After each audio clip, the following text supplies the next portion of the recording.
ಇವಾಗ ಫ್ರೀಸ್ ಮಾಡಿದ್ರೆ ಅನ್ಕೊಳ್ಳಿ 5 ವರ್ಷ ಆದಮೇಲೆ ನೀವು ಪ್ರೆಗ್ನೆನ್ಸಿ ಪ್ಲಾನ್ ಮಾಡ್ತಿದ್ರೆ ಅದೇ ಎಗ್ಸ್ ಯೂಸ್ ಮಾಡಿಕೊಂಡು ಭ್ರೂಣ ಕ್ರಿಯೇಟ್ ಮಾಡಿ ಪ್ರೆಗ್ನೆನ್ಸಿ ಪ್ಲಾನ್ ಮಾಡ್ಕೋಬೋದು. ಇದರಲ್ಲಿ ನಾವೇನು ಮಾಡ್ತೀವಿ ಅಂದರೆ ಮೊಟ್ಟೆ ಏನಿದೆ ಅದನ್ನು ಬೆಳೆಸ್ಬಿಟ್ಟು ಮೊಟ್ಟೆ ಹೊರಗೆ ತೆಗೆದ್ಬಿಟ್ಟು ನಾವು ನಮ್ಮದು ಲಿಕ್ವಿಡ್ ನೈಟ್ರೋಜನ್ ಟ್ಯಾಂಕ್ ಅಂತ ಇರುತ್ತೆ ಅದರಲ್ಲಿ ಫ್ರೀಸ್ ಮಾಡಿ ಇಟ್ಟಿರ್ತೀವಿ. ವಯಸ್ಸು ಜಾಸ್ತಿ ಆದಷ್ಟು ಮೊಟ್ಟೆ ಉತ್ಪಾದನೆ ಆಗೋ ಶಕ್ತಿ ಕಡಿಮೆ ಹಾಕ್ಕೊಂಡು ಹೋಗುತ್ತೆ, ಅದ್ರ ಜೊತೆಗೆ ಕ್ವಾಲಿಟಿ ಕಡಿಮೆ ಹಾಕ್ಕೊಂಡು ಹೋಗುತ್ತೆ.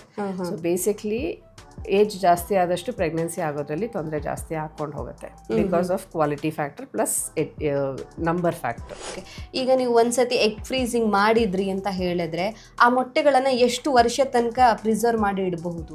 ಎಗ್ ಫ್ರೀಸಿಂಗಲ್ಲಿ ಮಕ್ಕಳು ಪಡೆಯೋಕ್ಕೆ ಮೋಸ್ಟ್ ಇಂಪಾರ್ಟೆಂಟ್ ಫ್ಯಾಕ್ಟರ್ ಇರೋದು ನೀವು ಯಾವ ಏಜಲ್ಲಿ ಫ್ರೀಸಿಂಗ್ ಮಾಡ್ಕೊಂಡಿದ್ದೀರಾ ಅಂತ. ಸೊ ಲೆಸ್ ದೆನ್ 30 ನಾವು ಜನರಲಿ ಒಂದು ಮಗು ಪಡೆಯೋಕ್ಕೆ ಸುಮಾರು 10 ರಿಂದ 15 ಮೊಟ್ಟೆ ಬೇಕಾಗತ್ತೆ ಅಂತ ಹೇಳ್ತೀವಿ. ಎಷ್ಟು ಮೊಟ್ಟೆ ಇದೆ ಅದ್ರ ಮೇಲೆ ಡಿಪೆಂಡ್ ಆಗುತ್ತೆ ಆ್ಯಂಡ್ ಫೈನಲಿ ತೆಗೆದ ಮೇಲೆ ಎಷ್ಟು ಮೊಟ್ಟೆದು ಕ್ವಾಲಿಟಿ ಚೆನ್ನಾಗಿದೆ ಅದ್ರ ಮೇಲೆ ಡಿಪೆಂಡ್ ಆಗುತ್ತೆ. Main important factor for that is life style. ಎಷ್ಟೇ ನೀವು ಸಪ್ಲಿಮೆಂಟ್ಸ್ ತೊಗೋರಿ, ಮೆಡಿಸಿನ್ ತೊಗೋರಿ, ಇಫ್ ಲೈಫ್ ಸ್ಟೈಲ್ ಚೆನ್ನಾಗಿಲ್ಲ ಅಂದರೆ ಎಗ್ ಕ್ವಾಲಿಟಿ ಡಿಟೋರಿಯೇಟ್ ಆಗೇ ಆಗ್ತದೆ. ಬಿಕಾಸ್ ಇದು ಏಜ್ ರಿಲೇಟೆಡು.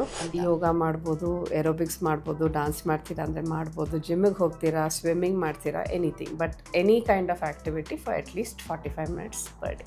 ಆ್ಯಂಟಿ ಆಕ್ಸಿಡೆಂಟ್ ರಿಚ್ ಅಂದರೆ ನಿಮ್ಮ ಮೋಸಂಬಿ ಇರಲಿ, ನಿಮ್ಮದು ಫ್ರೆಶ್ ವೆಜಿಟೇಬಲ್ಸ್ ಇರಲಿ, ಗ್ರೀನ್ ಲೀಫಿ ವೆಜಿಟೇಬಲ್ಸ್, ಸ್ಪಿನಚ್ ಅದಿರಲಿ, all of that is good for diet. Career ಬೇಕು, ಪ್ರೆಗ್ನೆನ್ಸಿನೂ ಬೇಕಾಗುತ್ತೆ. And again when you are ready for planning pregnancy.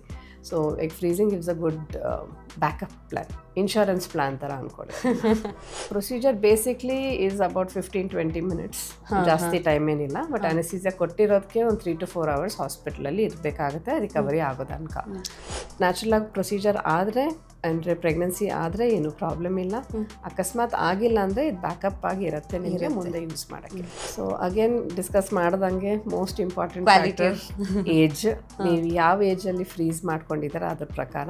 So ಕಡಿಮೆ ಏಜ್ ಇದ್ದಷ್ಟು ಪ್ರೆಗ್ನೆನ್ಸಿ ಚಾನ್ಸ್ ಜಾಸ್ತಿ ಹಾಕ್ಕೊಂಡು ಹೋಗುತ್ತೆ.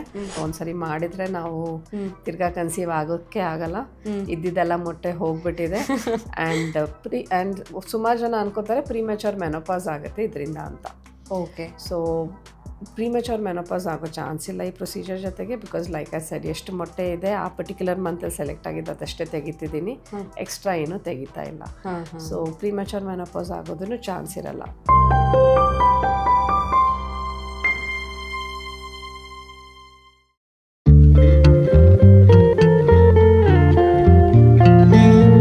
ನಮಸ್ತೆ, ನೀವು ನೋಡ್ತಾ ಇದ್ದೀರಾ ವಿಜಯ ಕರ್ನಾಟಕ.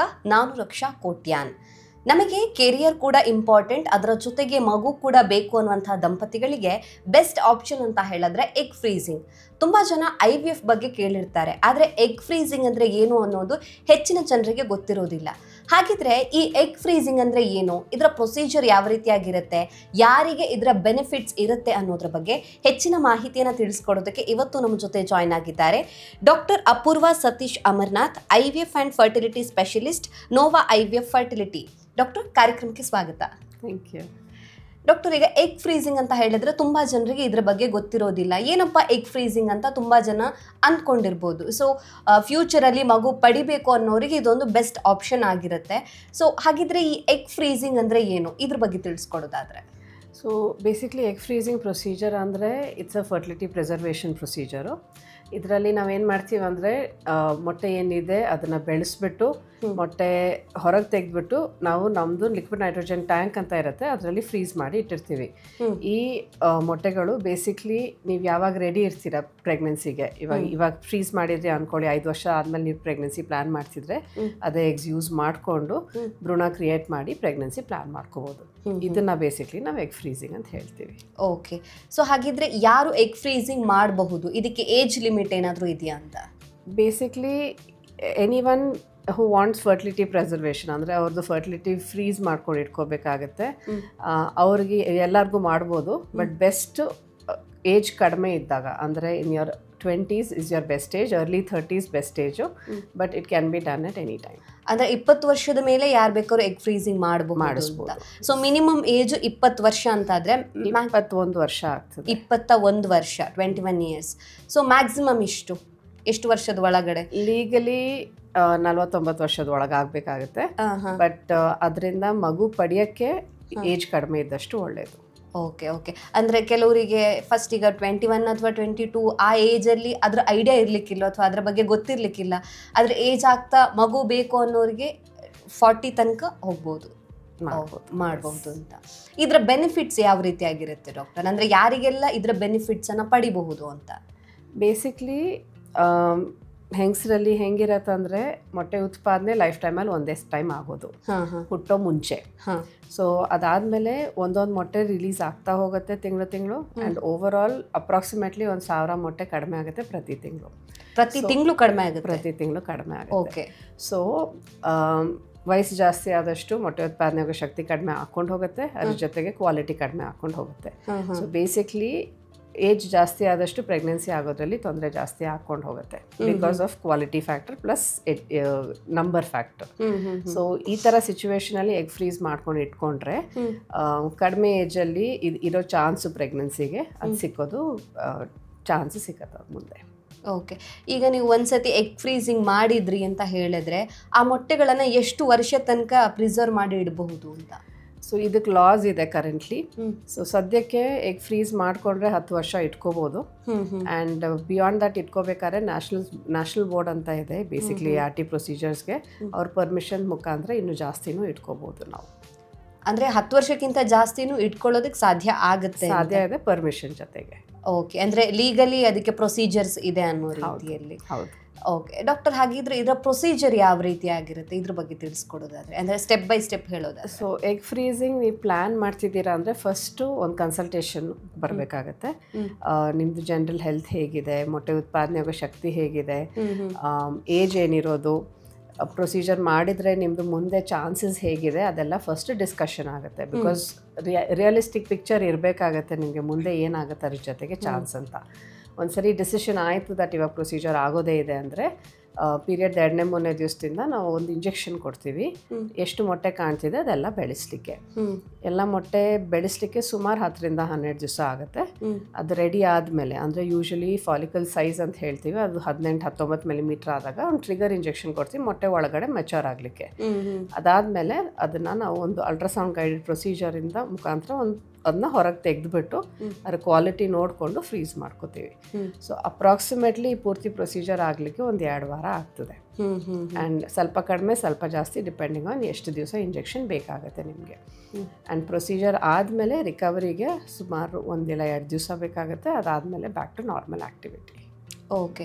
ಅಂದರೆ ಈಗ ಪ್ರಿಸರ್ವ್ ಮಾಡಿ ಇಡ್ತೀರಾ ಅಂತ ಹೇಳಿದ್ರೆ ಒಂದು ಡೌಟ್ ಇರುತ್ತೆ ಕಾಮನ್ ಆಗಿ, ಹೇಗಪ್ಪ ನಮ್ಮ ಬಾಡಿಲಿರುವಂಥ ಎಗ್ಗನ್ನು ತೆಗೆದು ಪ್ರಿಸರ್ವ್ ಮಾಡಿ ಇಡ್ತಾರೆ ಅಂತ. ಯಾಕಂದರೆ ಯೂಶಲಿ ನಮಗೆ ಒಂದು ಫುಡ್ಡನ್ನು ಪ್ರಿಸರ್ವ್ ಮಾಡಿ ಇಡಬೇಕು ಅಂದ್ರೂ ತುಂಬ ಪ್ರೊಸೀಜರ್ ಇರುತ್ತೆ. ಅಂಥದ್ರಲ್ಲಿ ನಮ್ಮ ಬಾಡಿಲಿರುವಂಥ ಎಗ್ಗನ್ನು ತೆಗೆದು ಅದು ಫ್ಯೂಚರಿಗೆ ಯೂಸ್ ಆಗಬೇಕು, ಅದರಿಂದ ಒಂದು ಮಗು ಬರುತ್ತೆ ಅಂದಾಗ ಯಾರಿಗಾರು ಒಂದ್ಸತಿ ನಾರ್ಮಲ್ ಪೀಪಲಿಗೆ ಆಶ್ಚರ್ಯ ಆಗೇ ಆಗುತ್ತೆ. ಸೊ ಆ ಪ್ರೊಸೀಜರ್ ಹೇಗಿರುತ್ತೆ ಅಂದರೆ ಪ್ರೊಸೀಜರ್ ಬಗ್ಗೆ ಹೇಳಿದ್ರು, ಸೊ ಅದನ್ನು ಪ್ರಿಸರ್ವ್ ಮಾಡಿ ಇಡುವಂಥ ರೀತಿ ಹೇಗಿರುತ್ತೆ ಅಂತ? ಸೊ ಫಸ್ಟ್ ಸ್ಟೆಪ್ ಅದರಲ್ಲಿ ಮೊಟ್ಟೆ ತೆಗೆದ ಮೇಲೆ embryologist who are well trained ಅವರು ಬೇಸಿಕ್ಲಿ ಅದನ್ನ ಲಿಕ್ವಿಡ್ ನೈಟ್ರೋಜನಲ್ಲಿ ಒಂದು ಪ್ರೊಸೀಜರ್ ಕಾಲ್ಡ್ ವಿಟ್ರಿಫಿಕೇಷನಲ್ಲಿ ಫ್ರೀಸ್ ಮಾಡ್ತಾರೆ. Basically it is a technique where room temperature that is 37 degree body ಟೆಂಪ್ರೇಚರಿಂದ -196 ತನಕ ಇಮಿಡಿಯೇಟಾಗಿ ತೊಗೊಂಡು ಹೋಗೋದು. Okay. So that the egg is frozen in time. ಆ -196 ಫ್ರೀಸ್ ಮಾಡಿದ್ಮೇಲೆ we have something called cryolocks. ಕ್ರಯೋಲಾಕ್ಸಲ್ಲಿ ನಾವು ಮೊಟ್ಟೆ ಇಟ್ಬಿಟ್ಟು ಅದನ್ನ ಫ್ರೀಸ್ ಮಾಡ್ಕೊಂಡು ಇಟ್ಕೊಂಡಿರ್ತೀವಿ. ಆ ಕ್ರಯೋಲಾಕ್ಸ್ನ ನಾವು ಲಿಕ್ವಿಡ್ ನೈಟ್ರೋಜನ್ ಟ್ಯಾಂಕ್ಸಲ್ಲಿ 10 ವರ್ಷ ತನಕ ಇಟ್ಕೊಂಡಿರ್ತೀವಿ. So freezing is at -196 degrees. Okay. And ಅದನ್ನ ಯೂಸ್ ಮಾಡೋ ಟೈಮಿಗೆ ತಿರ್ಗಾ ದೆರ್ ಇಸ್ ಥಾಯಿಂಗ್ ಕಿಟ್ಸ್ ಅಂತ ಹೇಳ್ತೀವಿ, ಅದರಲ್ಲಿ we bring it back to 37 degrees. ಅದಾದಮೇಲೆ ಯುಟಿಲೈಸೇಷನ್ ಆಗುತ್ತೆ ಅದ್ರದ್ದು. ಓಕೆ. ಈಗ ಅದರಿಂದ ಪಡೆಯುವಂಥ ಮಕ್ಕಳ ಬಗ್ಗೆ ಹೇಳೋದಾದರೆ, ಲೈಕ್ ಒಂದು ಸತಿ ಒಂದು ಮಹಿಳೆಯಿಂದ ಎಗ್ ತೆಗೆದ್ರಿ ಅಥವಾ ಎಗ್ ಫ್ರೀಸ್ ಮಾಡಿದ್ರಿ ಅಂತ ಹೇಳಿದ್ರೆ ಎಷ್ಟು ಮಕ್ಕಳನ್ನ ಪಡಿಬಹುದು ಅವರು? ಒಂದೇ ಮಗುನ ಈಗ ಒಂದು ಸತಿ ಎಗ್ ಫ್ರೀಸಿಂಗ್ ಮಾಡಿದ್ರೆ ಒಂದೇ ಮಗುನ ಪಡಿಬಹುದಾ ಹೇಗೆ ಅಂತ? ಸೊ ಎಗ್ ಫ್ರೀಸಿಂಗಲ್ಲಿ ಮಕ್ಕಳು ಪಡೆಯೋಕ್ಕೆ ಮೋಸ್ಟ್ ಇಂಪಾರ್ಟೆಂಟ್ ಫ್ಯಾಕ್ಟರ್ ಇರೋದು ನೀವು ಯಾವ ಏಜಲ್ಲಿ ಫ್ರೀಸಿಂಗ್ ಮಾಡ್ಕೊಂಡಿದ್ದೀರಾ ಅಂತ.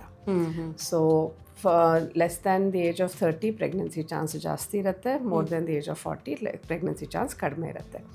ಎರಡನೇದು ಎಷ್ಟು ಮಕ್ಕಳು ಆಗಬೇಕಂದ್ರೆ ಎಷ್ಟು ಮೊಟ್ಟೆ ಫ್ರೀಸ್ ಆಗಿದೆ ಅದ್ರ ಪ್ರಕಾರನೂ ಹೋಗುತ್ತೆ, which is also age related. So less than 30 ನಾವು ಜನರಲಿ ಒಂದು ಮಗು ಪಡೆಯೋಕ್ಕೆ ಸುಮಾರು 10ರಿಂದ 15 ಮೊಟ್ಟೆ ಬೇಕಾಗತ್ತೆ ಅಂತ ಹೇಳ್ತೀವಿ.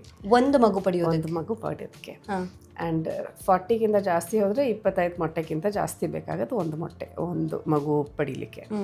ಸೊ ಜಾಸ್ತಿ ಮಕ್ಕಳದು ಪ್ಲ್ಯಾನ್ ಇತ್ತು ಅಂದರೆ ಮೊಟ್ಟೆ ಜಾಸ್ತಿ ನಂಬರ್ ನಾವು ಫ್ರೀಸ್ ಮಾಡ್ಕೊಂಡು ಇಟ್ಕೋಬೇಕಾಗ್ತದೆ.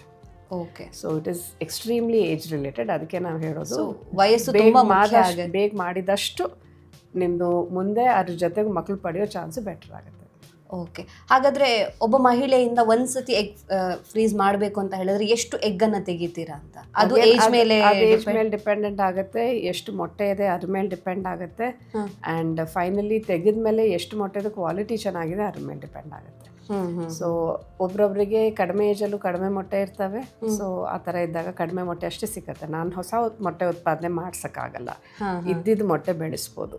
So it is age dependent and ಮೊಟ್ಟೆ ಉತ್ಪಾದನೆಗೆ ಶಕ್ತಿ ಅಂತ ಒಂದು ಹೇಳ್ತೀವಿ, ಅದ್ರ ಮೇಲೆ dependent. It's called the ovarian reserve. So ಮೊಟ್ಟೆ ಜಾಸ್ತಿ ಇದ್ದಷ್ಟು ಮೊಟ್ಟೆ ನಮಗೆ ಜಾಸ್ತಿ ಸಿಕ್ಕತ್ತೆ ಫ್ರೀಸ್ ಮಾಡಲಿಕ್ಕೆ. ಓಕೆ. ಹಾಗಾಗಿ ನೀವು ಹೇಳಿದಾಗೆ ಕ್ವಾಲಿಟಿ ಆಫ್ ಎಗ್ ಕೂಡ ತುಂಬಾ ಮ್ಯಾಟರ್ ಆಗುತ್ತೆ ಅಂತ ಹೇಳಿಬಿಟ್ಟು, ಸೊ ಅದು ಕ್ವಾಲಿಟಿ ಚೆನ್ನಾಗಿದೆ ಅಥವಾ ಚೆನ್ನಾಗಿಲ್ಲ ಅಂತ ಆ ಥರ ಏನಾದರೂ ಟೆಸ್ಟ್ ಮಾಡ್ತೀರಾ ಅಂತ? ಮಾರ್ಫೊಲಾಜಿಕಲ್ ಟೆಸ್ಟಿಂಗ್ ಅಂತ ಹೇಳ್ತೀವಿ, ಅಂದರೆ ನೋಡ್ಲಿಕ್ಕೆ ಹೇಗಿದೆ ಆ್ಯಂಡ್ ವೆದರ್ ಮೆಚುರಿಟಿ ರೀಚ್ ಆಗಿದೆ ಅಂತ ನೋಡಲಿಕ್ಕೆ. ಬಟ್ ಫೈನಲಿ ಭ್ರೂಣ ಹೇಗಾಗುತ್ತೆ ಅದು ಪಾರ್ಟ್ನರ್ದು ವೀರ್ಯ ಕೂಡಿದ ಮೇಲೆ ಭ್ರೂಣ ಬೆಳೆದ ಮೇಲೆ ಗೊತ್ತಾಗೋದು. ಸೊ ಭ್ರೂಣದ ಲೆವೆಲ್ ಮೇಲೆ ಟೆಸ್ಟಿಂಗ್ ಮಾಡ್ಬೋದು. ಭ್ರೂಣ ನಾರ್ಮಲ್ ಇದೆ, ಏನಾದರೂ ಪ್ರಾಬ್ಲಮ್ ಇದೆಯಾ ಅಂತ ನೋಡಿಕೊಂಡು ಅದಾದಮೇಲೆ ಅದನ್ನ ಯೂಟಿಲೈಸೇಷನ್ ಪ್ಲ್ಯಾನ್ ಮಾಡ್ಬೋದು. ಓಕೆ. ಹಾಗಾದರೆ ಡಾಕ್ಟರ್, ಈಗ ಕ್ವಾಲಿಟಿ ಆಫ್ ಎಗ್ ತುಂಬಾ ಇಂಪಾರ್ಟೆಂಟ್ ಅಂತ ಹೇಳಿದ್ರಿ, ಅದನ್ನು ಇಂಪ್ರೂವ್ ಮಾಡೋದಕ್ಕೆ ಏನಾದರೂ ಮಾಡೋದಕ್ಕಾಗುತ್ತಾ ಅಂತ? Main important factor for that is life style. Okay. ಎಷ್ಟೇ ನೀವು ಸಪ್ಲಿಮೆಂಟ್ಸ್ ತೊಗೋರಿ, ಮೆಡಿಸಿನ್ ತೊಗೋರಿ, ಇಫ್ ಲೈಫ್ ಸ್ಟೈಲ್ ಚೆನ್ನಾಗಿಲ್ಲ ಅಂದರೆ ಎಗ್ ಕ್ವಾಲಿಟಿ ಡಿಟೋರಿಯೇಟ್ ಆಗೇ ಆಗ್ತದೆ. ಬಿಕಾಸ್ ಇದು ಏಜ್ ರಿಲೇಟೆಡು, ಉತ್ಪಾದನೆ ಎಲ್ಲ ಆಗೋದು ಹುಟ್ಟೋ ಮುಂಚೆನೇ ಆಗಿದೆ. So lifestyle in terms of both diet and exercise. So ಎಲ್ಲರದು ಅಟ್ಲೀಸ್ಟ್ ಒಂದು 45 ಮಿನಿಟ್ಸ್ ಆಫ್ ಎಕ್ಸಸೈಸ್ ಡೈಲಿ ಇರಬೇಕು. ಆ್ಯಂಡ್ ಗುಡ್ ಹೆಲ್ದಿ ಡಯಟ್, ಮನೆ ಊಟದ ತಿನ್ನಿ, ಹೆಲ್ದಿ ಫುಡ್ ಇರಬೇಕು. Majority of the food processed food avoid ಮಾಡೋದು, ಫಾಸ್ಟ್ ಫುಡ್ ಅವಾಯ್ಡ್ ಮಾಡೋದು will be the best factor for egg quality. Okay. Because lifestyle maintain ಆಗಿಲ್ಲ, weight ಜಾಸ್ತಿ ಆಯಿತು ಅಂದರೆ ಮತ್ತು ಅದು ಎಗ್ ಕ್ವಾಲಿಟಿ ಮೇಲೆ ಎಫೆಕ್ಟ್ ಆಗುತ್ತೆ. ಡಯಟ್ ಈಸ್ ನಾಟ್ ಗುಡ್ ಅಂದ್ರೂ ಎಗ್ ಕ್ವಾಲಿಟಿ ಮೇಲೆ ಎಫೆಕ್ಟ್ ಆಗುತ್ತೆ. So the best way to preserve fertility ಅಂತ ಹೇಳ್ತೀವಿ is to ensure lifestyle is very well maintained. Okay. ಅಂದರೆ ಕೌಂಟ್ ಬಗ್ಗೆ ನಾವೇನು ಮಾಡೋದಕ್ಕೆ ಆಗೋದಿಲ್ಲ, ನೀವು ಆಗಲೇ ಹೇಳಿದಾಗೆ ಅದು ಹುಟ್ಟುತ್ತಾನೆ ಇಷ್ಟು ಅಂತ ಫಿಕ್ಸ್ ಆಗಿರುತ್ತೆ.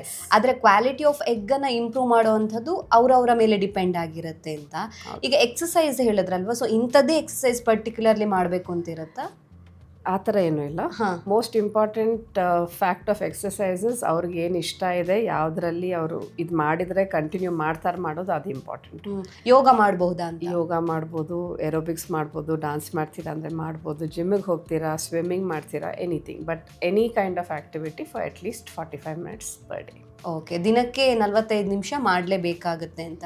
ಈಗ ಫುಡ್ಡಲ್ಲಿ ಹೇಳಿದ್ರಿ ಪ್ರೊಸೆಸ್ಡ್ ಫುಡ್ ತಿನ್ನಬಾರ್ದು ಅಥವಾ ಹೊರಗಡೆ ಫುಡ್ ಜಾಸ್ತಿ ಅವಾಯ್ಡ್ ಮಾಡಬೇಕು ಅಂತ. ಇಂಥದ್ದೇ ಪರ್ಟಿಕ್ಯುಲರ್ ಫುಡ್ಡನ್ನು ತಿಂದರೆ ಒಳ್ಳೆಯದು ಅಂತ ಮೆನ್ಷನ್ ಮಾಡೋಕ್ಕಾಗುತ್ತಾ? ಫರ್ಟಿಲಿಟಿ ಗುಡ್ ಫುಡ್ ಬೇಸಿಕ್ಲಿ ಇರೋದು ನಿಮ್ಮದು fresh fruits and vegetables, coloured fruits and vegetables ಅಂತ ಹೇಳ್ತೀವಿ ಅಲ್ಲ. So basically antioxidant rich ಅಂದರೆ ನಿಮ್ಮ ಮೋಸಂಬಿ ಇರಲಿ, ನಿಮ್ಮದು ಫ್ರೆಶ್ ವೆಜಿಟಬಲ್ಸ್ ಇರಲಿ, ಗ್ರೀನ್ ಲೀಫಿ ವೆಜಿಟಬಲ್ಸ್, ಸ್ಪಿನಚ್ ಅದಿರಲಿ, all of that is good for diet. Doctor, ಯಾರೆಲ್ಲ ಎಗ್ ಫ್ರೀಸಿಂಗ್ ಮಾಡಬಹುದು, ಅಂದರೆ ಇದರ ಬೆನಿಫಿಟ್ಸ್ ಯಾರಿಗೆಲ್ಲ ಸಿಗುತ್ತೆ ಅಂತ? ಸೊ ಬೇಸಿಕ್ಲಿ ನಾವು ಎಗ್ ಫ್ರೀಸಿಂಗ್ ಟೂ ಸಿಚುವೇಶನ್ಸಲ್ಲಿ ಮಾಡ್ತೀವಿ. ಒಂದು ಸೋಷಿಯಲ್ ಎಗ್ ಫ್ರೀಸಿಂಗ್ ಅಂತ ಹೇಳ್ತೀವಿ. ಸೋಷಿಯಲ್ ಎಗ್ ಫ್ರೀಸಿಂಗ್ ಬೇಸಿಕ್ಲಿ ನಾವು ಯಾರಲ್ಲಿ ಮಾಡ್ತೀವಿ ಅಂದರೆ, ಇವಾಗ ನೀವು ಪ್ರೆಗ್ನೆನ್ಸಿ ಪ್ಲ್ಯಾನ್ ಮಾಡ್ತಿಲ್ಲ, ಇಲ್ಲಾಂದರೆ ಏಜ್ ಜಾಸ್ತಿ ಆಗ್ತಿದೆ, ಮದುವೆ ಆಗಿಲ್ಲ, ಇನ್ನು ಪಾರ್ಟ್ನರ್ ಇಲ್ಲ, ಸೊ ಪ್ರೆಗ್ನೆನ್ಸಿ ಪ್ಲ್ಯಾನ್ ಮಾಡೋಕ್ಕಾಗ್ತಿಲ್ಲ, ಇಲ್ಲ ಮದುವೆ ಆಗಿದೆ ಬಟ್ ಇಮಿಡಿಯೇಟಾಗಿ ಪ್ರೆಗ್ನೆನ್ಸಿ ಪ್ಲ್ಯಾನ್ ಮಾಡ್ತಿಲ್ಲ, ಬಟ್ ಏಜ್ ಆಲ್ರೆಡಿ ಜಾಸ್ತಿ ಆಗ್ತಾ ಇದೆ. ಸೊ ಆ ಥರ ಇದ್ದಾಗ ನಾವು ಎಗ್ ಫ್ರೀಸ್ ಮಾಡ್ಕೊಂಡು ಇಟ್ಕೋಬೋದು. ಸೊ ದ್ಯಾಟ್ ಮುಂದೆ ಹೋಗಿ ಪ್ರೆಗ್ನೆನ್ಸಿ ಪ್ಲ್ಯಾನ್ ಮಾಡ್ಕೋಬೋದು. ಅಂದರೆ ಕೆರಿಯರ್ ಬಗ್ಗೆ ಜಾಸ್ತಿ ಯೋಚನೆ ಮಾಡೋರಿಗೂ ಒಂದು ಬೆಸ್ಟ್ ಆಪ್ಷನ್ ಅಂತ. ಹೌದು. ದಿ ಅದರ್ ಸೈಡ್ ಇಸ್ ಇವಾಗ ಫಾರ್ ಎನಿ ರೀಸನ್ನು ಮೊಟ್ಟೆ ಉತ್ಪಾದನೆ ಆಗೋ ಶಕ್ತಿ ಕಡಿಮೆ ಆಗೋ ಚಾನ್ಸ್ ಇತ್ತು ಅಂತ ಅಂದ್ಕೊಂಡ್ರೆ ಮತ್ತು ನಾವು ಅಲ್ಲಿನೂ ಎಗ್ ಫ್ರೀಸಿಂಗ್ ಮಾಡ್ಕೋಬೋದು. ಒಂದು ಒಬ್ರೊಬ್ರು ಬರ್ತಾರೆ ಬರೀ ಫರ್ಟಿಲಿಟಿ ಸ್ಕ್ರೀನಿಂಗ್ ಅಂತ, ಸೊ ಮೊಟ್ಟೆ ನಂಬರ್ ಹೇಗಿದೆ, ಪ್ರೆಗ್ನೆನ್ಸಿ ಆಗೋ ಚಾನ್ಸ್ ಹೇಗಿದೆ ಅಂತ ಚೆಕ್ ಮಾಡಲಿಕ್ಕೆ. ಆವಾಗ ನಮ್ಗೆ ಗೊತ್ತಾಗುತ್ತೆ ಅದಕ್ಕೆ ಮೊಟ್ಟೆ ನಂಬರ್ ತುಂಬ ಕಡಿಮೆ ಇದೆ, ಟೈಮ್ ಜಾಸ್ತಿ ಬಿಟ್ಟರೆ ಇನ್ನು ಮುಂದೆ ಮೊಟ್ಟೆ ಸಿಕ್ಲಾರ್ದು, ಆ ಥರ ಇದ್ದಾಗ ಎಗ್ ಫ್ರೀಸ್ ಮಾಡ್ಕೋತೀವಿ. ಅಂದರೆ ಕಡಿಮೆ ಆಗ್ತಾ ಹೋಗೋ ಚಾನ್ಸಸ್ ಇದೆ ಅನ್ನೋದು ಗೊತ್ತಾಗುತ್ತೆ. ಎರಡನೇದು ಯಾವ್ದಾದ್ರು ಓವೇರಿಯನ್ ಸಿಸ್ಟ್ ಇತ್ತು, ಎಲ್ಲರೂ ಏನಾದ್ರು ಪ್ರಾಬ್ಲಮ್ ಇತ್ತು ಓವರಿಯಲ್ಲಿ, ಬೇಕಾದ್ರೆ ಸರ್ಜರಿ ಬೇಕಾಗತ್ತೆ, ಸರ್ಜರಿ ಮಾಡಿದ್ಮೇಲೆ ಮೊಟ್ಟೆ ಉತ್ಪಾದನೆ ಆಗೋ ಶಕ್ತಿ ಕಡಿಮೆ ಆಗ್ಬೋದು. ಆ ಥರ ಇದ್ದಾಗ we can freeze the egg. ಅಕಸ್ಮಾತ್ ಏನಾದ್ರು ಕ್ಯಾನ್ಸರ್ ಡಯಾಗ್ನೋಸಿಸ್ ಆಗಿತ್ತು, ಕ್ಯಾನ್ಸರಲ್ಲಿ ಕೀಮೋಥೆರಪಿ, ರೇಡಿಯೋಥೆರಪಿ ಕೊಡ್ತೀವಿ. ಅದರಿಂದ ಮೊಟ್ಟೆ ಉತ್ಪಾದನೆ ಆಗೋ ಶಕ್ತಿನೂ ಕಡಿಮೆ ಆಗುತ್ತೆ, ಕ್ವಾಲಿಟಿನೂ ಎಫೆಕ್ಟ್ ಆಗುತ್ತೆ. ಸೊ ಆ ಥರ ಇದ್ದಾಗ ಆ ಸಿಚುವೇಶನ್ ಅಲ್ಲೂ ನಾವು ಎಗ್ ಫ್ರೀಸಿಂಗ್ ಮಾಡ್ಕೋಬೋದು. So egg freezing is not just for ಇವಾಗ ನಮ್ಗೆ ಪ್ರೆಗ್ನೆನ್ಸಿ ಬೇಡ ಅದಕ್ಕೆ ಮುಂದೆ ಮುಂದೆ ಪ್ಲ್ಯಾನ್ ಮಾಡಬೇಕಾಗತ್ತಂತ. ಇಟ್ ಈಸ್ ಆಲ್ಸೋ ಫಾರ್ ಅಕಸ್ಮಾತ್ ಏನೇ ಮೆಡಿಕಲ್ ರೀಸನಿಂದ ಮೊಟ್ಟೆ ಉತ್ಪಾದನೆ ಶಕ್ತಿ ಕಡಿಮೆ ಆಗ್ತಿದೆ, ಆ ಥರದ್ರಲ್ಲೂ ನಾವು ಫ್ರೀಸ್ ಮಾಡ್ಕೋಬೋದು. ಸೊ ದ್ಯಾಟ್ ಅವ್ರದ್ದೆಲ್ಲ ಹೆಲ್ತ್ ಕ್ಲಿಯರ್ ಆದಮೇಲೆ ಮುಂದೆ ಅವರು ಪ್ಲ್ಯಾನಿಂಗ್ ಆಫ್ ಪ್ರೆಗ್ನೆನ್ಸಿ ಮಾಡ್ಕೋಬೋದು. ಓಕೆ ಡಾಕ್ಟರ್, ಈಗ ನಿಮ್ಮ ಹಾಸ್ಪಿಟಲಿಗೆ ಬರಬೇಕಾದ್ರೆ ಈಗ ಯಾರೇ ಆಗಿರಲಿ, ಅವರು ನಾನು ಎಗ್ ಫ್ರೀಸಿಂಗ್ ಮಾಡ್ತೀನಿ ಅಂತಲೇ ಬಂದಿರ್ತಾರೆ ಅಥವಾ ಡಯಾಗ್ನೋಸಿಸ್ ಮಾಡಿ ಆದಮೇಲೆ ಮತ್ತೆ ಅವ್ರಿಗೆ ಗೊತ್ತಾಗುತ್ತಾ ಈ ಥರ ಒಂದು ಆಪ್ಷನ್ ಇದೆ ನಾವು ಮಾಡಬಹುದು ಅನ್ನೋದು, ಹೇಗೆ? ಎರಡು ಬರುತ್ತೆ. ಮೋಸ್ಟ್ ಕಾಮನ್ ಇಸ್ ನಾವು ಕೇಳಿದ್ದೀವಿ ಎಗ್ ಫ್ರೀಸಿಂಗ್ ಬಗ್ಗೆ, ಇವಾಗ ನಂದು ವಯಸ್ಸು 32-33 ಆಗ್ತಿದೆ, ಮದುವೆ ಆಗೋದು ಚಾನ್ಸಸ್ ಇಮಿಡಿಯೇಟಾಗಿ ಕಾಣಿಸ್ತಿಲ್ಲ ಅಂಥವ್ರು ಬರ್ತಾರೆ ಕೇಳಲಿಕ್ಕೆ. And that is the majority. And ಒಬ್ರೊಬ್ರು ಪ್ರಾಬ್ಲಮ್ ಇದೆ ಅಂತ ಡಯಾಗ್ನೋಸ್ ಮಾಡಿಸಿ ಮತ್ತೆ ಕಳಿಸಿರ್ತಾರೆ ಬೇರೆ ಡಾಕ್ಟರ್ಸು, ದಟ್ ಈ ಪ್ರಾಬ್ಲಮ್ ಇದೆ, ಇದಕ್ಕೋಸ್ಕರ ಎಗ್ ಫ್ರೀಸಿಂಗ್ ಮಾಡ್ಕೊಳ್ಳಿ ಅಂತ. ಬಟ್ ಅವೇರ್ನೆಸ್ ಜಾಸ್ತಿ ಆಗ್ತಿದೆ, ಜನರಿಗೆ ಗೊತ್ತಾಗ್ತಿದೆ ದಟ್ ಮೊಟ್ಟೆ ಉತ್ಪಾದನೆ ಕಡಿಮೆ ಹಾಕ್ಕೊಂಡು ಹೋದಂಗೆ ಪ್ರೆಗ್ನೆನ್ಸಿ ಕಷ್ಟ ಆಗ್ತಾ ಹೋಗುತ್ತೆ. ಆ್ಯಂಡ್ ಪ್ಲಸ್ ನೀವು ಹೇಳ್ದಂಗೆ ಕರಿಯರ್ ಹೋಲ್ಡ್ ಯಾರಿಗೂ ಮಾಡೋಕ್ಕೆ ಇಷ್ಟ ಇಲ್ಲ. And you want best of both worlds, career ಬೇಕು, ಪ್ರೆಗ್ನೆನ್ಸಿನೂ ಬೇಕಾಗುತ್ತೆ. And again when you are ready for planning pregnancy, so egg freezing is a good backup plan, insurance plan ಥರ ಅಂದ್ಕೊಳ್ಳಿ. ಇದು ಪೇನ್ಫುಲ್ ಇರುತ್ತಾ ಅಂತ? ಇಂಜೆಕ್ಷನ್ಸ್ ಡೈಲಿ ತೊಗೊಳೋದು, ಇಂಜೆಕ್ಷನ್ ಪೇನ್ ಅಂತೂ ಸ್ವಲ್ಪ ಇದ್ದೇ ಇರುತ್ತೆ. ಮೊಟ್ಟೆ ತೆಗೆಯೋ procedure is a little bit painful. ಅದಕ್ಕೆ ನಾವು ಪ್ರಜ್ಞೆ ತಪ್ಪಿಸಿ ಮೈಲ್ಡಾಗಿ ಅನೆಸ್ಥೀಸಿಯಾ ಕೊಟ್ಬಿಟ್ಟು ಪ್ರೊಸೀಜರ್ ಮಾಡ್ತೀವಿ. ಪ್ರೊಸೀಜರ್ ಆದಮೇಲೆ ಸ್ವಲ್ಪ ಮೈಲ್ಡ್ ಕ್ರ್ಯಾಂಪಿಂಗ್ ಪೇನ್ ಥರ ಇರುತ್ತೆ, ಬಟ್ ಅದು 1-2 ದಿವಸ ಅದಕ್ಕೆ ಪೇನ್ ಕಿಲ್ಲರ್ಸ್ ಕೊಟ್ಟಿರ್ತೀವಿ. Back to normal activity in 1 or 2 days. Okay, ಅಂದರೆ ಇದು ಒನ್ ಡೇ ಪ್ರೊಸೀಜರ್ ಆಗಿರುತ್ತೆ ಅಥವಾ ಅಡ್ಮಿಟ್ ಆಗಬೇಕು ಆ ಥರ ಏನಾದರೂ ಇದೆಯಾ ಅಂತ? Procedure basically is about 15-20 minutes, ಜಾಸ್ತಿ ಟೈಮ್ ಏನಿಲ್ಲ. ಬಟ್ ಅನೆಸ್ಥೀಸಿಯಾ ಕೊಟ್ಟಿರೋದಕ್ಕೆ ಒಂದು 3 to 4 hours ಹಾಸ್ಪಿಟಲಲ್ಲಿ ಇರಬೇಕಾಗುತ್ತೆ ರಿಕವರಿ ಆಗೋ ತನಕ.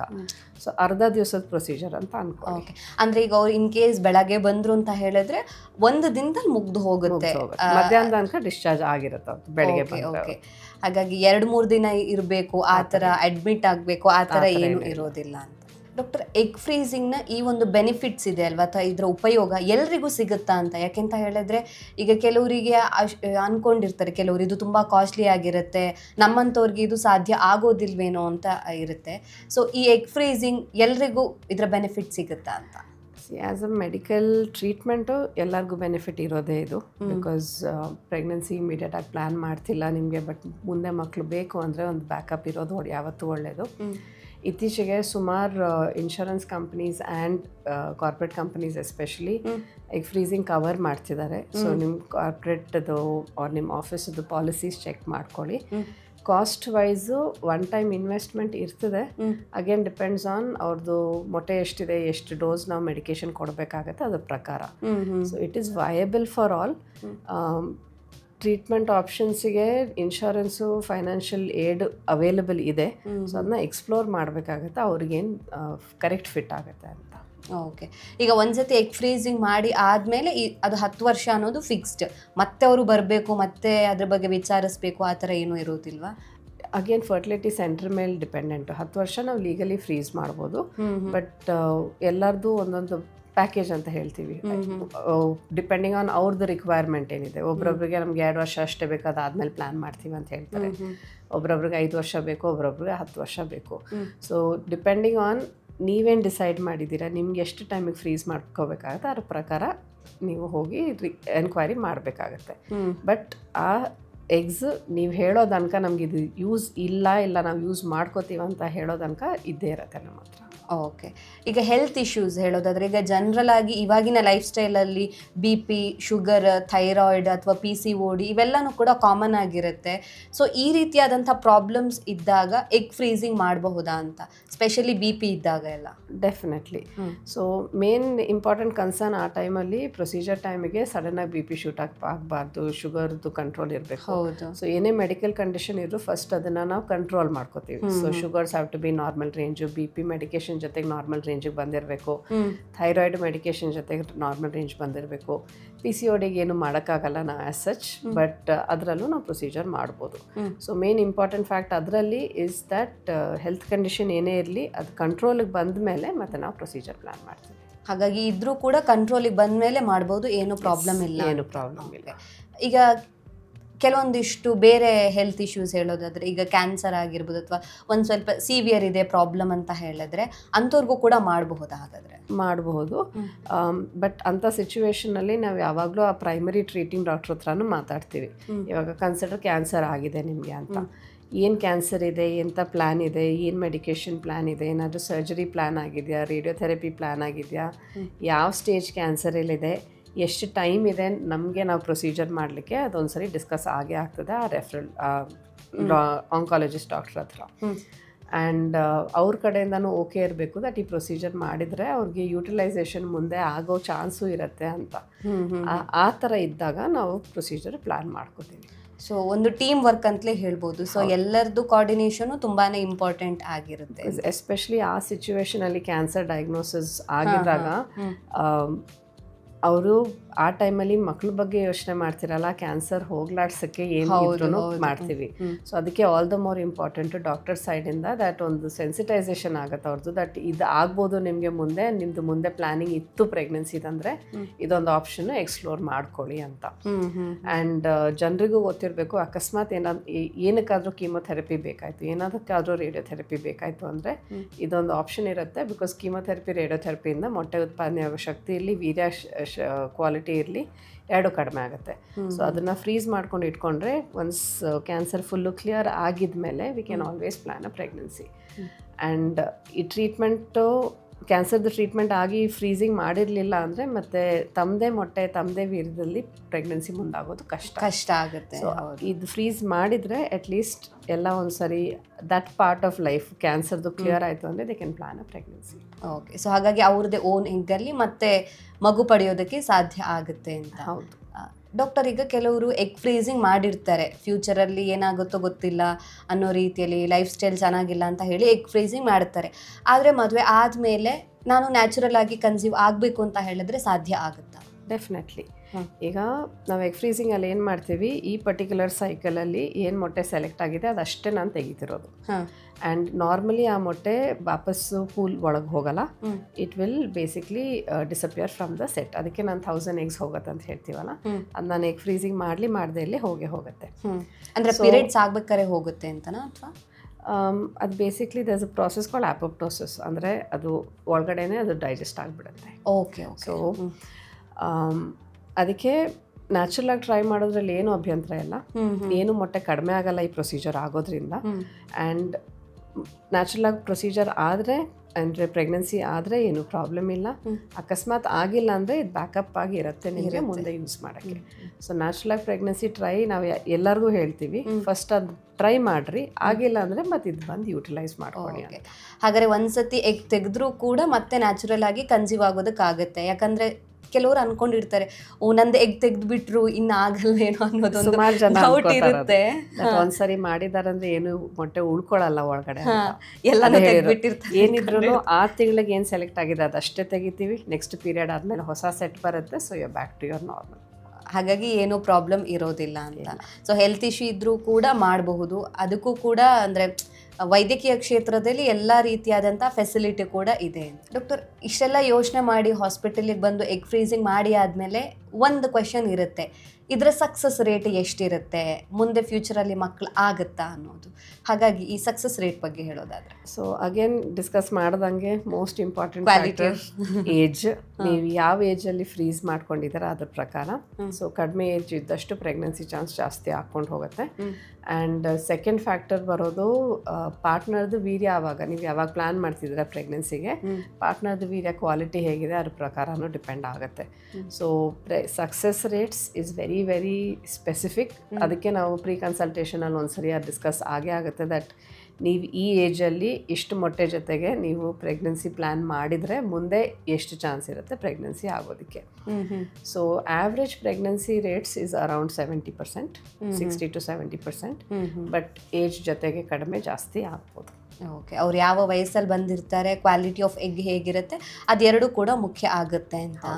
ಈಗ ಮಗು ಪಡಿಬೇಕು ಅಂತ ಹೇಳಿದ್ರೆ ಎಗ್ ಫ್ರೀಸಿಂಗ್ ಹೌದು, ಎಗ್ ಜೊತೆಗೆ ಸ್ಪರ್ಮು ಇಂಪಾರ್ಟೆಂಟ್ ಆಗಿರುತ್ತೆ. ಈಗ ಎಗ್ ಫ್ರೀಸಿಂಗ್ ಮಾಡಿದರೆ ಓಕೆ, ಕ್ವಾಲಿಟಿ ಆಫ್ ಎಗ್ ಚೆನ್ನಾಗೇ ಇದೆ, ಆದರೆ ಸ್ಪರ್ಮ್ ಕ್ವಾಲಿಟಿ ಚೆನ್ನಾಗಿಲ್ಲ ಅಂದರೆ ಅದು ಮ್ಯಾಟರ್ ಆಗುತ್ತಾ? ಹೌದು, ಡೆಫಿನೆಟ್ಲಿ ಆಗುತ್ತೆ. ಬಿಕಾಸ್ ಏನಿದ್ರು 50% ಕಾಂಟ್ರಿಬ್ಯೂಷನ್ ಫೀಮೇಲಿಂದ ಇರೋದು, 50% ಮೇಲಿಂದ ಇರೋದು ಭ್ರೂಣ ಆಗಲಿಕ್ಕೆ ಮತ್ತು ಪ್ರೆಗ್ನೆನ್ಸಿ ಕೊಡೋದಕ್ಕೆ. So equally important is male life style.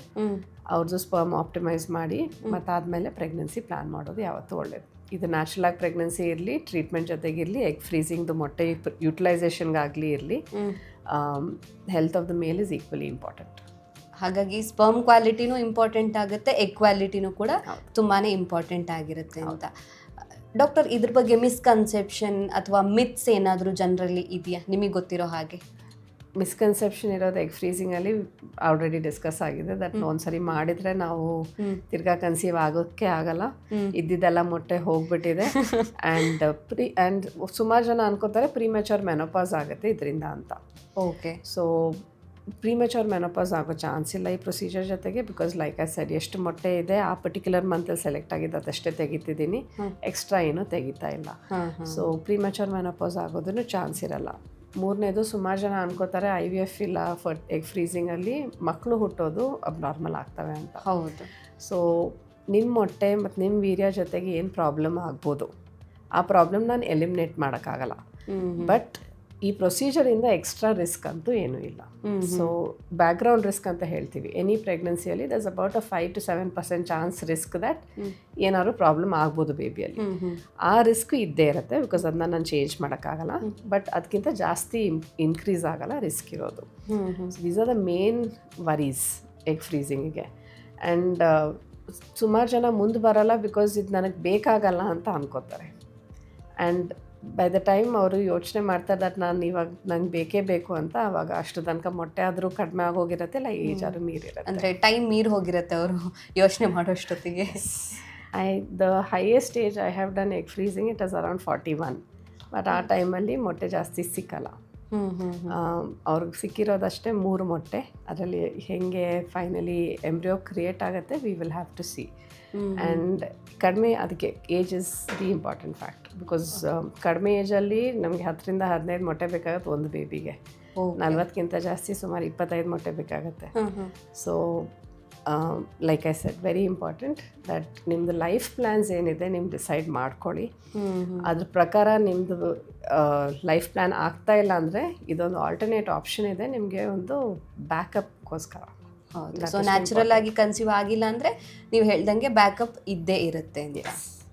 Doctor, ನೀವು ಆಗಲೇ ಹೇಳ್ದ ಹಾಗೆ ಈಗ IVF ಇಂದ ಮಗು ಪಡೆದ್ರೆ ಅದು ನಾರ್ಮಲ್ ಮಗು ಥರ ಹೆಲ್ದಿಯಾಗಿರೋದಿಲ್ಲ, ಅದು ಕೂಡ ಒಂದು ಮಿಸ್ಕನ್ಸೆಪ್ಷನ್ ಇದ್ದೇ ಇರುತ್ತೆ. ಸೊ ಹಾಗಾಗಿ ಎಗ್ ಫ್ರೀಸಿಂಗ್ನಿಂದ ಮಗು ಪಡೆದಾಗ ಅದು ನಾರ್ಮಲ್ ಬೇಬಿ ಥರನೇ ಹೆಲ್ದಿಯಾಗಿ ಇರುತ್ತೆ, ಸೊ ಏನೂ ಪ್ರಾಬ್ಲಮ್ ಇರೋದಿಲ್ಲ ಅಂತಂದರೆ. ಹೌದು. ಎಗ್ ಫ್ರೀಸಿಂಗ್ ಆದಮೇಲೆ ಅವರೇನಾದರೂ ಲೈಫ್ ಸ್ಟೈಲಲ್ಲಿ ಮತ್ತೆ ಚೇಂಜಸ್ ಮಾಡೋದು, ಅಥವಾ ಇವತ್ತೀಗ IVF ಅಲ್ಲಾದರೆ ತುಂಬ ಜನ ಅಂದ್ಕೊಂಡಿರ್ತಾರೆ ನಮಗೆ ಬೆಡ್ ರೆಸ್ಟ್ ಬೇಕಾಗುತ್ತೆ IVF ಆದಮೇಲೆ ಅಂತ. ಸೊ ಎಗ್ ಫ್ರೀಸಿಂಗಿಗೆ ಹೇಳಿದರೆ 1 day ಪ್ರೊಸೀಜರ್ ಇರುತ್ತೆ ಅಥವಾ ಅರ್ಧ ದಿನ ಇರುತ್ತೆ ಅಂತ. ಅದಾದಮೇಲೆ ಅವರಿಗೆ ಟೆಸ್ಟ್ ಅಥವಾ ಅವರು ಒಂದಷ್ಟು ದಿನ ಕೇರ್ಫುಲ್ ಆಗಿರಬೇಕು, ಆ ಥರ ಏನಾದರೂ ಇರುತ್ತಾ ಅಂತ?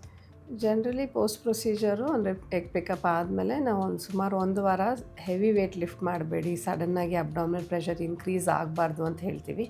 ಅದು ಬಿಟ್ಟು ಸ್ಪೆಸಿಫಿಕ್ ಆಗಿ ಏನು ಎಕ್ಸ್ಟ್ರಾ ಕೇರ್ ತಗೊಳ್ಳೋ ನೆಸೆಸಿಟಿ ಇಲ್ಲ. ಆಲ್ಸೋ ಇನ್ IVFಗೆ ಬೆಡ್ ರೆಸ್ಟನ್ನು ರಿಕ್ವೈರ್ಮೆಂಟ್ ಇಲ್ಲ.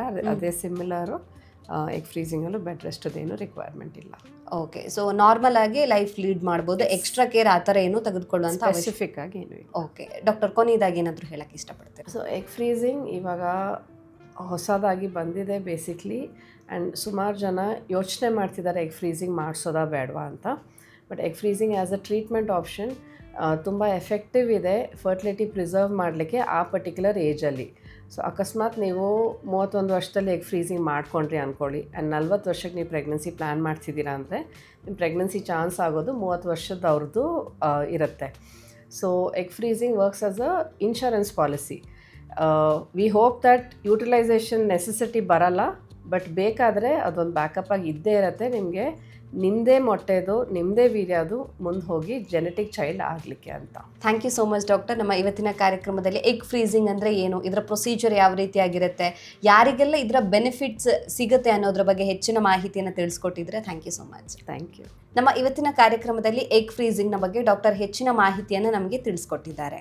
ಆರೋಗ್ಯಕ್ಕೆ ಸಂಬಂಧಿಸಿದಂಥ ಹೆಚ್ಚಿನ ವಿಡಿಯೋಗಳನ್ನು ನಮ್ಮ ವಿಜಯ ಕರ್ನಾಟಕ ಹೆಲ್ತ್ ಪೇಜ್ನಲ್ಲಿ ನೀವು ನೋಡಬಹುದು.